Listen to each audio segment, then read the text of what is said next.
Yo, what up guys, Brick Friday here, and this is a detailed champion guide for Alure, a magic affinity demon spawn epic champion who is best known for one thing in this game. I'm going to be talking about this champion to benefit those who are just finding out about her and want to use her in your teams, and you're just checking if she will be good for you. So let's talk about her skills first of all before we talk about her masteries, and I'll show her in some areas in the game where you can use her the most. All right, on the first thing that we're going to talk about, let's look at our A3. Let's start from the bottom. A3, it's usually a hard hitting ability. It ignores 50% of the enemy's defense. So this is a hard hitting ability. This means this champion can hit really hard. On the A2, she attacks all enemies. This is an AoE ability, and it places 2 debuffs: decrease defense and sleep. Now, the decrease defense is not the one we know as 60% decrease defense on the enemies. No, it's a smaller version of decrease defense, 30%, which is not valuable in raid, except you have no other options. Everybody brings in decrease defense or even weaken to battles. They don't really rely on this as a sustainable way of placing decrease defense, except you're kind of new to the game. Even new players have War Maiden in their teams, so this is not a valuable debuff, at least the decrease defense. Now the sleep, on the other hand, will only land if decrease defense is placed already.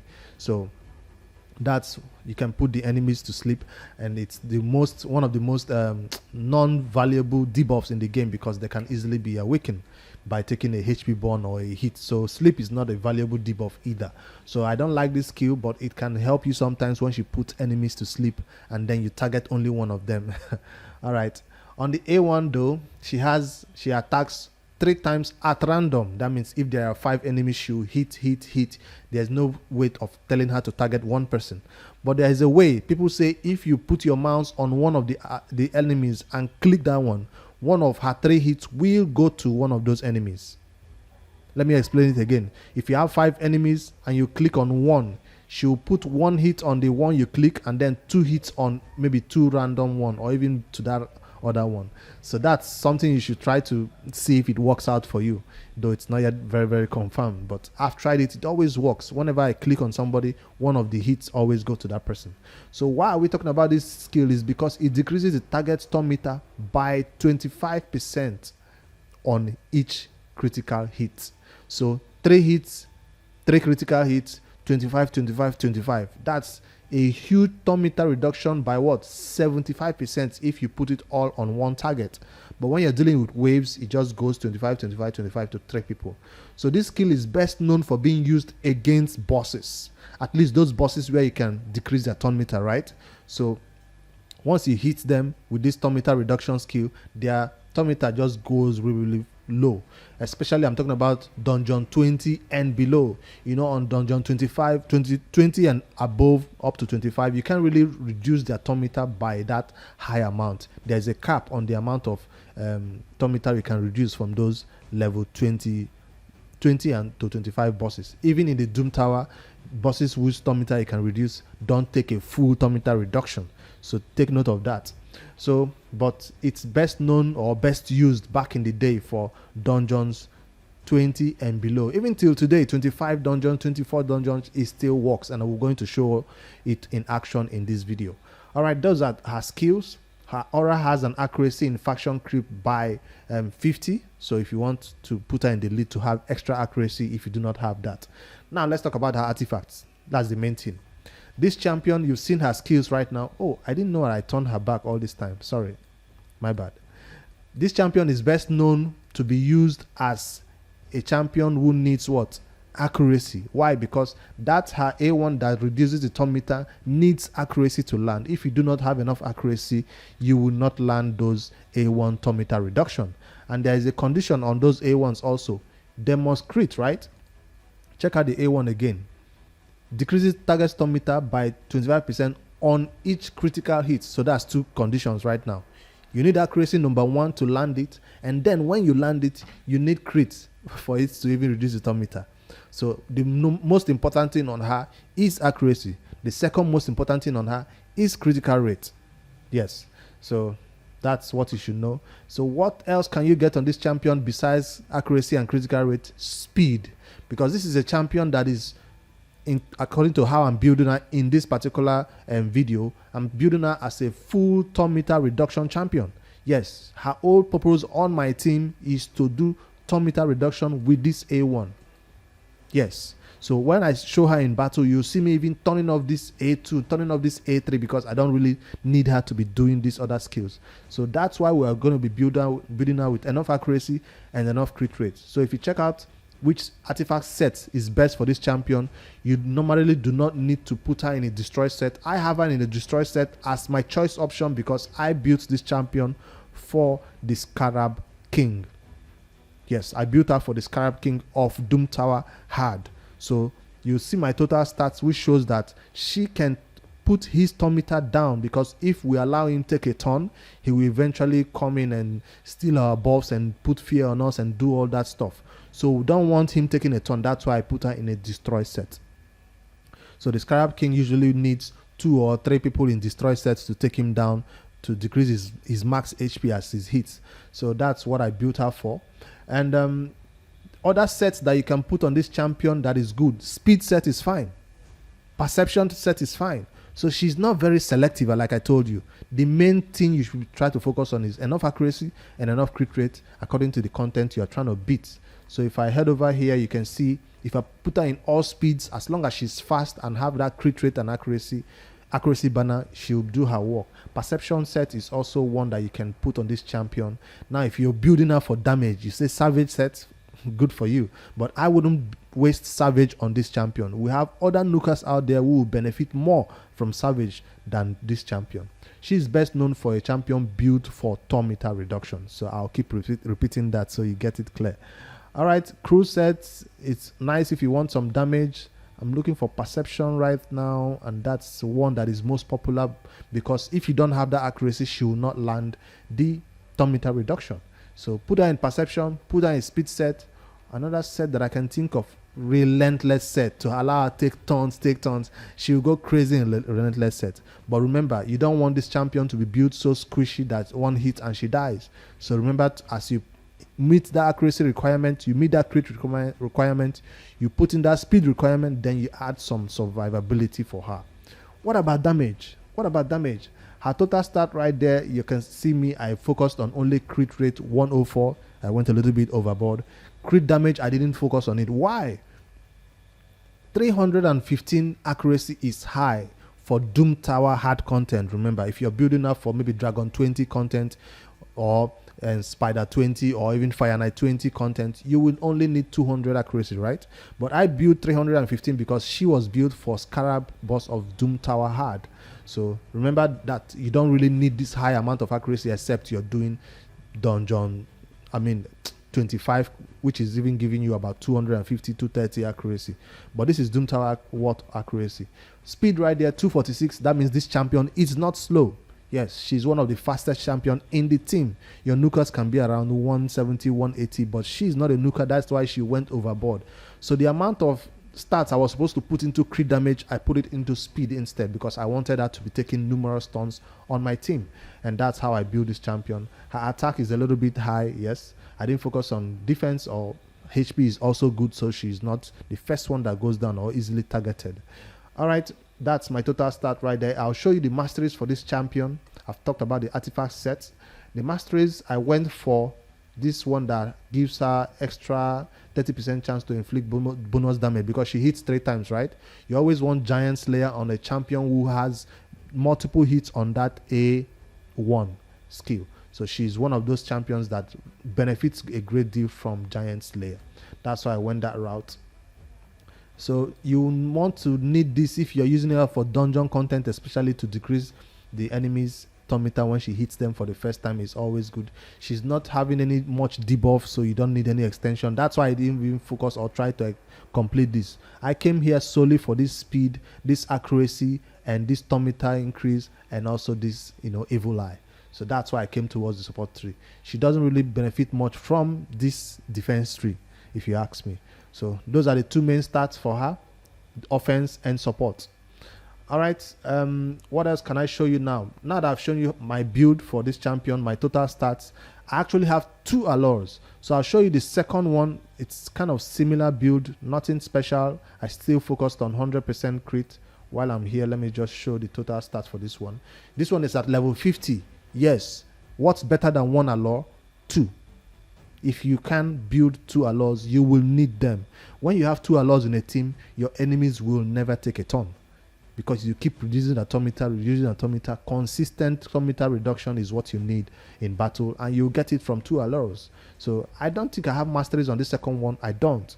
So, but if you want to, you can. Her total stat for the second one, crit rate is still important, accuracy is still important. So you're seeing a trend right now. Once I get crit rate and accuracy, then I focused on speed, and you can see this one speed is not that high because her gear is not all maxed out and banner is not there yet. So 2 Alures in your team means your enemies will never take a turn. So now that you've seen my Alure builds, books, do you need books on this champion? You do not need books on your Alure. Why? Because a turn meter Alure only needs to use a A1. And this A1, when booked, will add damage. It doesn't increase your chances of, removing that turn meter, or no. It doesn't help at all. So do you need to book your Alures? No, this Alure works without books just fine. Now, if you want to use her as decreased defense or a sleep control champion, or you want to put crit damage into this champion and make her a nuker like a cold heart, then you might need to put books into this skill to increase his damage by 5%, 10% right there. But I would not suggest you spend books on this champion in the early game at least. Now, I came to the late game and I was looking for epics to book. That's why I put books into her. The second one, I don't think I put books into her yet. And I'm not going to. Let me quickly check. Did I put books on the skill of this one? See? No books here. She won't be booked, but she works just the same way in my teams. All right, let's go to the dungeons and find out where we can use Alure the most, where she can be in your team and help you the most. I'll show you right now that the best place for you to use an Alure, by all measurements, by all understanding, is the Fire Knight. Is the Fire Knight right there. Because of that multiple hits on that A1, and because of that boss, when his shield is up, he's just a menace, right? I'll show you at a level 20 content so we don't spend too much time in the video. But I want to show you against the boss. Against the wave, she will do just fine. You can see her in my team right there. And you see, let me do a standard team. Let me not take anything out right now. But let me just go with this team and see how they run. Of course, I have Xavier out there to do damage. Alure is not there for the damage. I have Cold out there also to reduce the, bring down the shield of the boss fast. So with an Alure, you see that this boss for the Fire Knight will not take a turn. Well, even if he does take a turn, I have a reviver out there to bring my allies back to life if anybody goes down. I hope I did not change anything about my team in terms of their presets. Alure is using only her A1. I'll show you her presets that I use in battle so you know how to also set her up. Because right now she's not using her A2 and all the other skills. So I set her to only use her A1. Right there, she took that enemy down. So she's doing her job of using just her A1. My Xavier will do this Karma Bond because I didn't set her to do any reset. My Cold Heart just wasted her Heartseeker ability right there. No problem. We'll have it up again before we get to the boss. That's if Xavier doesn't take down this wave. Alure is the weakest link. She gets targeted, of course.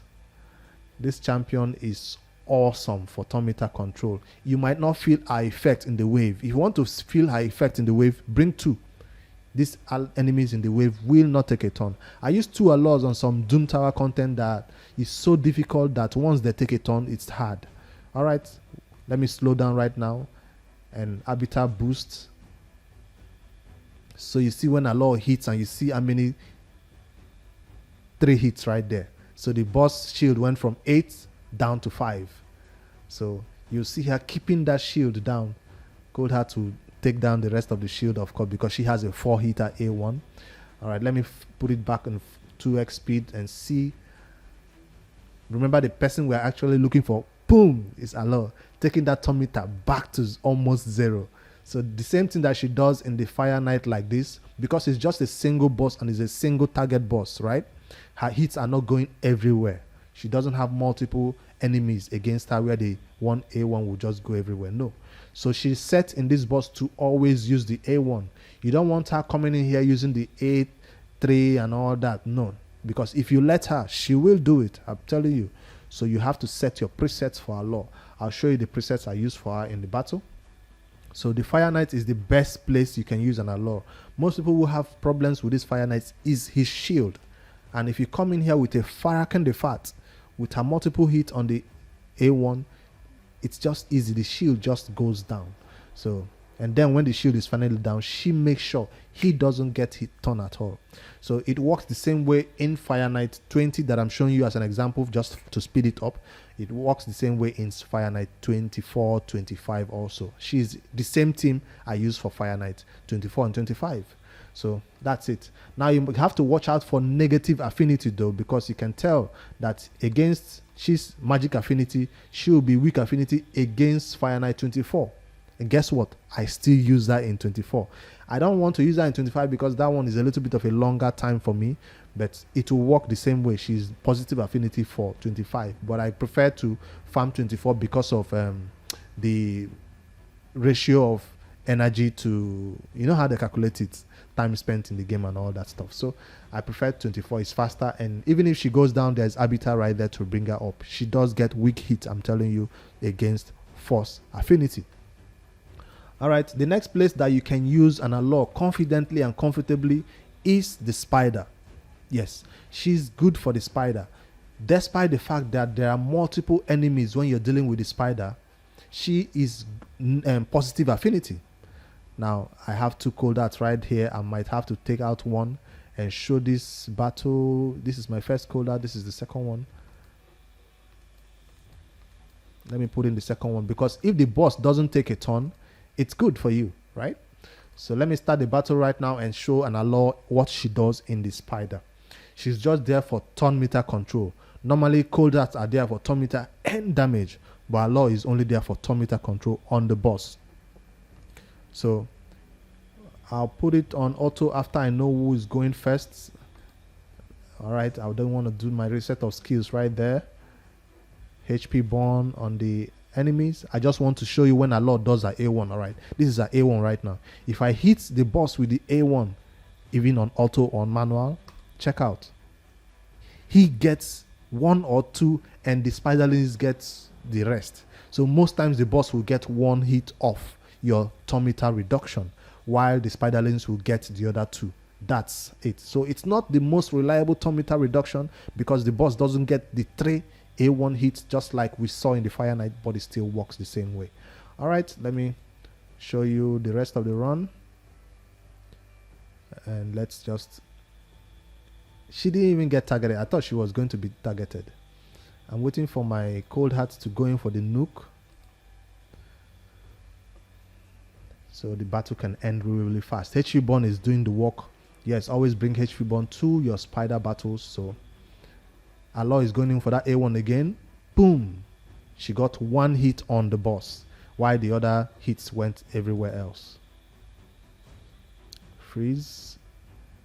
I'm waiting for that Heart Seeker for Cold Heart to end this, because is my Cold Heart going to take a turn today? Come on, Cold Heart. There you go. Boom. Well, not much. 576 is still a lot of damage if you ask me. All right, let me end the run. I just want to show Alure in action one more time. Boom. So yes, she's landing her turn meter reduction. I'll close it out. Let me not waste much time in the video. I've shown her Alure when she does her A1 in the spider, and she will keep the turn meter of the boss down.